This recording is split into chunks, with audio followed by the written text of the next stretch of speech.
Hey everybody, I'm Emily Sweeney from the Boston Globe, and I want to thank you for joining us for this latest round of lessons brought to you by the New England First Amendment Coalition. During this class, you're going to learn about remote public access to government meetings in Connecticut.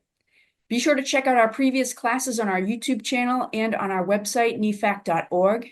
And before we start, I want to recognize the estate of Gloria Negri for supporting these classes. Gloria was a trailblazing journalist at the Boston Globe for more than 50 years, and this program is part of her legacy of newsroom education and her lifelong commitment to local journalism.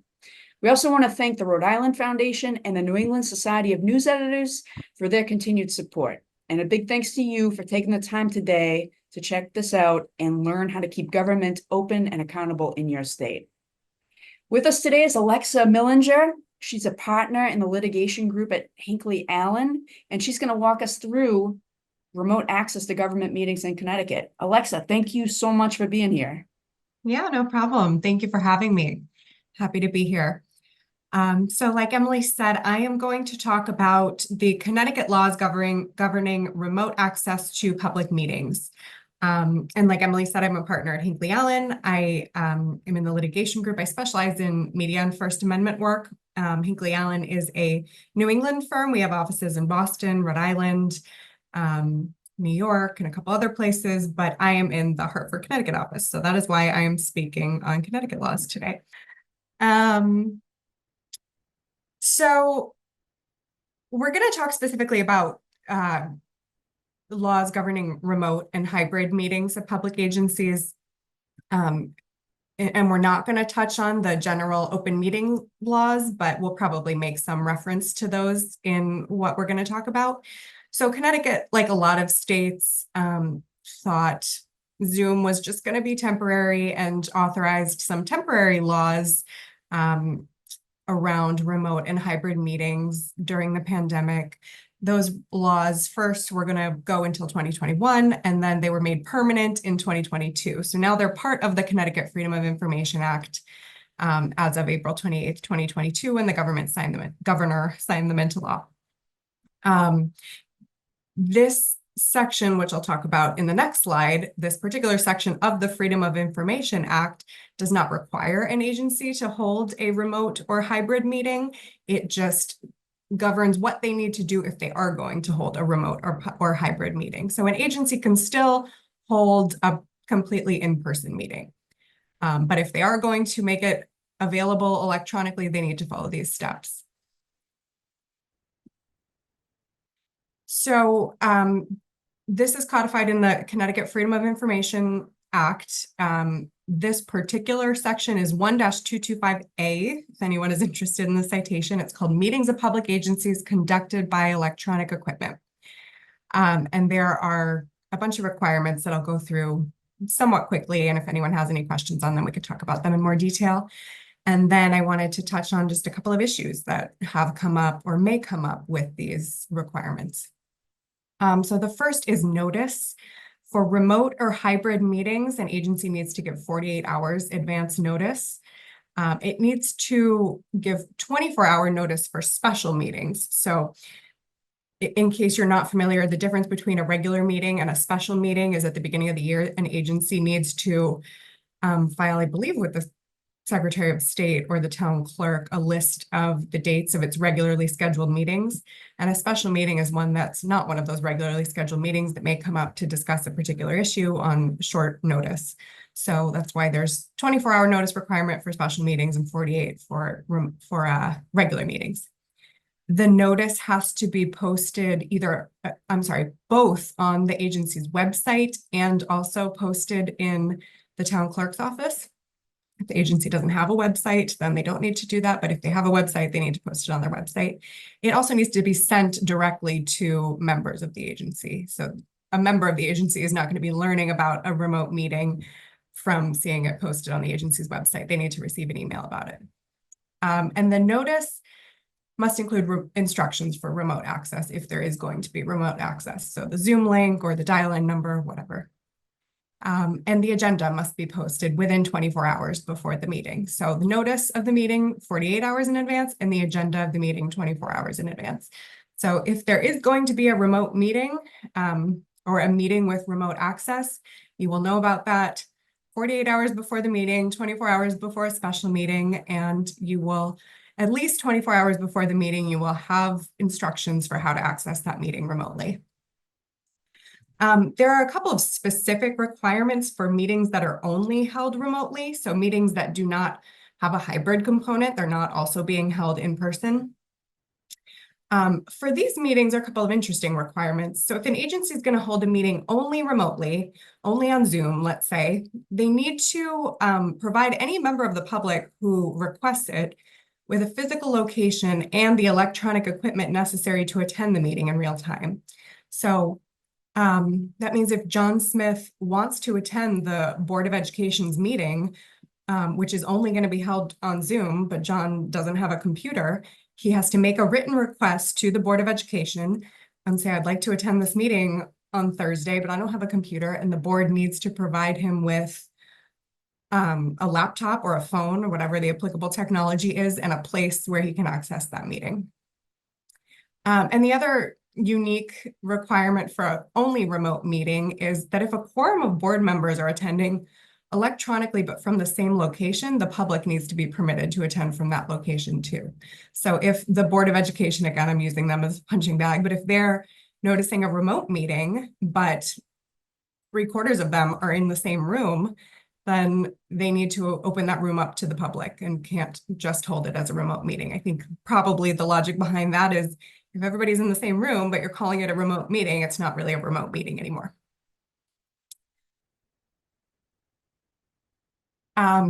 Remote meetings also need to be either recorded or transcribed. They don't need to be both. And the recording or the transcription needs to be posted on the agency's website within 7 days of the meeting. And it has to remain there for 45 days. Pretty self-explanatory. Public comment. It's an important provision of the Freedom of Information Act that members of the public attending the meeting remotely have the same opportunity to comment in the remote forum as they would in an in-person forum. The important caveat here is that not all meetings need to allow for public comment. It's usually enumerated by statute which types of meetings need to allow for public comment. So I don't know this offhand, but perhaps a meeting discussing a budget for a school board needs to allow for public comment. In that case, the public comment opportunity needs to also be available remotely. But if there is no public comment opportunity required by law, a remote meeting does not need to create one if one is not already required. And this is kind of a less stringent requirement, but board members or members of the public attending remotely should make I think the language is shall, make every effort to identify themselves by name and title before participating. So if you're attending on Zoom, if your camera's off, or even if it's on, they want you to state your name and, I'm a resident of the town, or I'm the chairperson of the board before speaking so that it's clear from the record.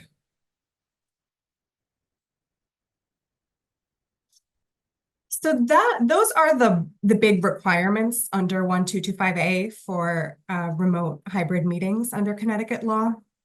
There are a couple of issues that I wanted to touch on. One is connectivity issues.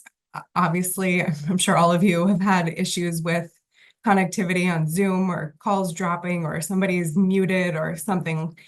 The law 1225A specifically says that internet connection issues or poor connectivity should not disrupt a meeting unless it destroys quorum. So unless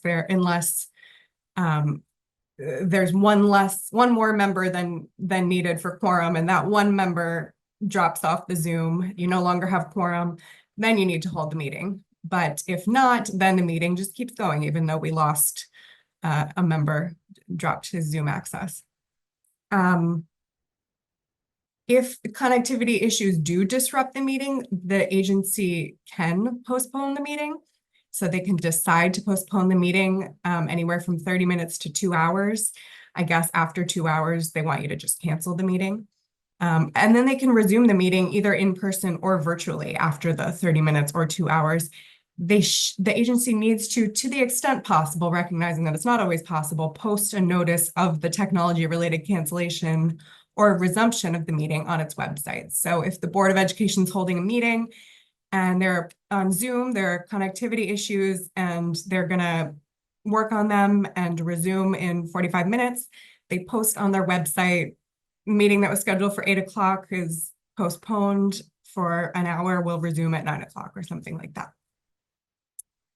Another issue that I wanted to talk about is, I put group chats here, but it's much broader than that. It's the issue of when informal communications, electronic communications, can be considered a meeting and then potentially run afoul of open meeting laws, not only of 1225A that we talked about, remote open meeting laws, but also open meeting laws in general. So this actually comes up more than you might think, or maybe you would think, because you're all smart people.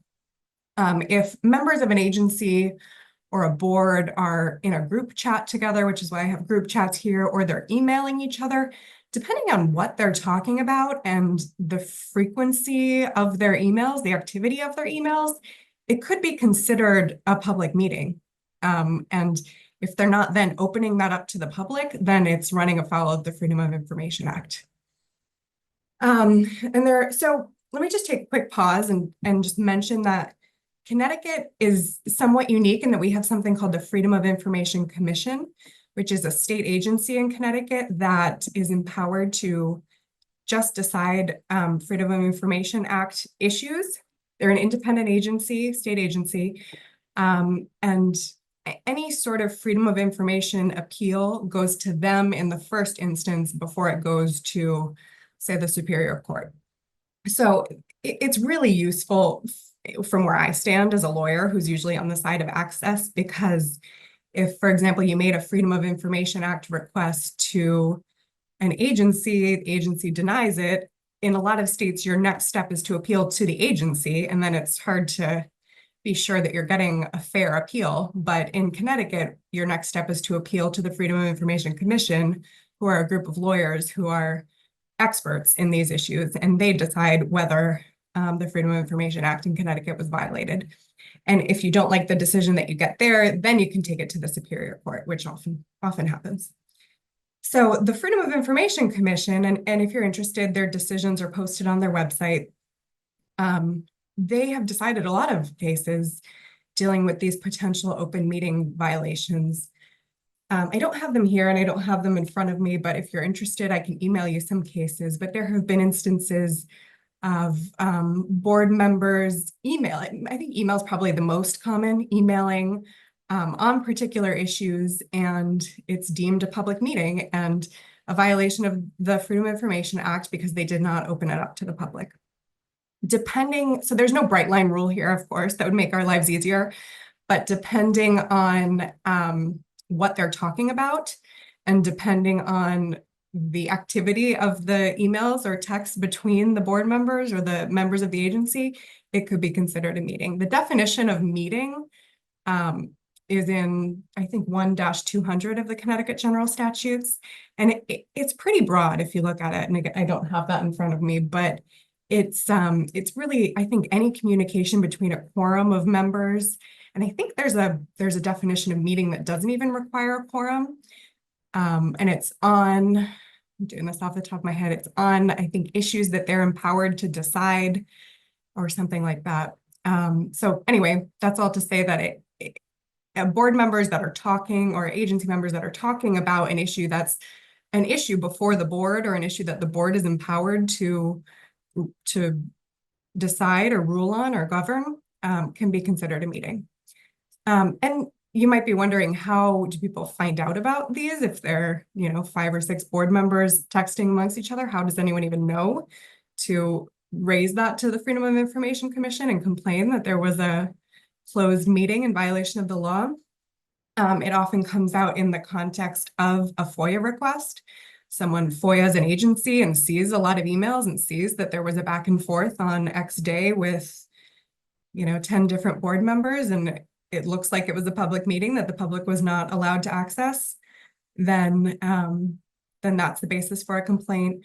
Or sometimes there's a source in the meeting that goes to a newspaper and the newspaper complains.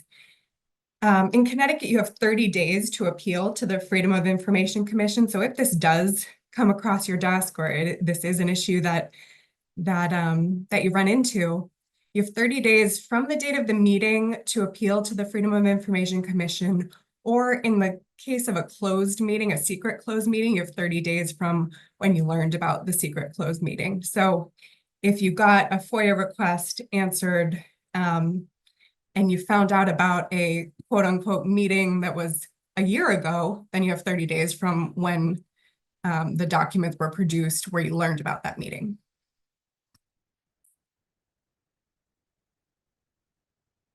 And that is all that I had prepared to touch on, but I'm happy to talk about anything or answer any questions that anyone has. I don't see any questions, so I think we can wrap this up. Alexa, thank you so much for doing this class for us. Yeah, no problem. Thank you, Emily. All right, and thanks everybody